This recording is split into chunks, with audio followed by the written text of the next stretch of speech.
But is conversion to Islam quite so easy to deal with in practice? George and Liz Ford faced a family crisis when their teenage daughter Rachel converted to Islam as a student in Leeds. Well, when I was at school, we didn't have religious education into other religions. It was just Christianity. So unfortunately, my understanding of other religions was very poor. So my concept of Islam was incredibly limited, and I actually didn't give it any thought. Prior to Rachel undergoing her conversion, I had the impression, be it being fed by the media, I hasten to add, and by perhaps populist films, that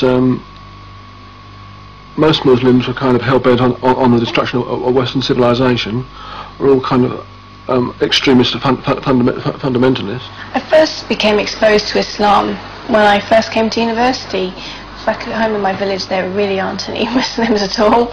When I came to Leeds, obviously there was quite a few, and I was very curious.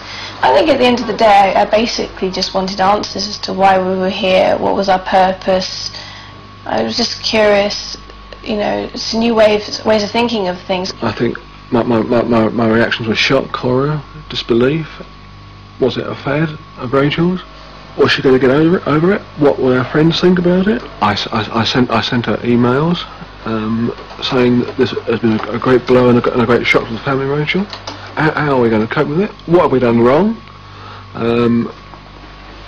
Why have you rejected our ideals, our religion, our dress code, our personal code, all out the window? Why? What have we done that's so wrong? I just emailed him back and I said, it's not like I've come home and said I'm gay or I'm taking drugs or anything like that, and I'm not going to do that either. I'm not going to come home and say these things.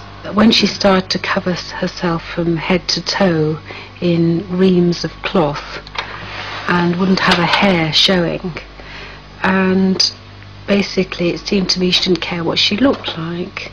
If I was to take the hijab off tomorrow and walk out in the street with my hair loose, my mother would be dancing in the street. She'd be very happy because she doesn't want me to hide. She feels like, I guess she feels I'm hiding behind it, but I'm not. I actually feel more secure. I feel that less people are staring at me for the wrong reasons. My main thought process was this: do we rip the family apart for the sake of religious dogma, or do we concentrate on our family and keep the whole aspect of family life together? We formed the point of view that the best line of action was to take was that we loved our daughter so much that we were prepared to not lose her and to accept her standpoint and her religious beliefs. When we go and see Rachel at university, it does seem strange. They know her as Latifa. They don't know her as Rachel. I will call her Rachel. I haven't actually changed my name. I've just added to it. I felt I needed to, because Rachel at the end of the day was my Christian name. It was a name that was given to me on the day that I was christened. I'm not a Christian anymore. But while her family has come round, it's been a different story with their wider social circle.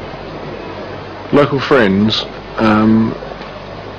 were very much against the situation on a covert basis rather than an overt basis, giving grimaces, frowns, a kind of vibe of disbelief.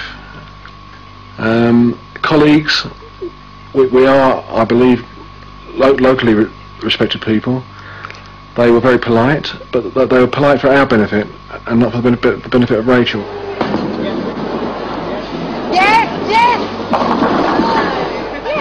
There was a time where we went out with a friend. I know a friend who, unfortunately, I won't class as a friend now.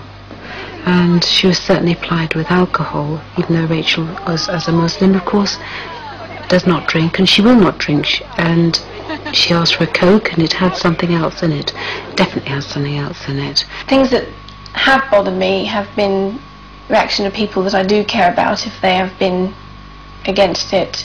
When there was a family event a while back where I did feel that I was snubbed. I felt that my family was neglected as well because of me and what I had done. Frankly, this has now given me a very great insight into how minorities must feel.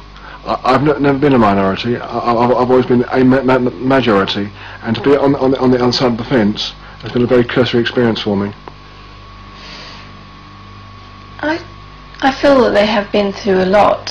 I mean, it's a huge shock for them to have a daughter who's decided to change to a religion that they would see as so totally different to their own, even though it isn't, and they do understand that now. When Rachel did change and reject a lot of what we stood for, why was it our fault? Was it our fault?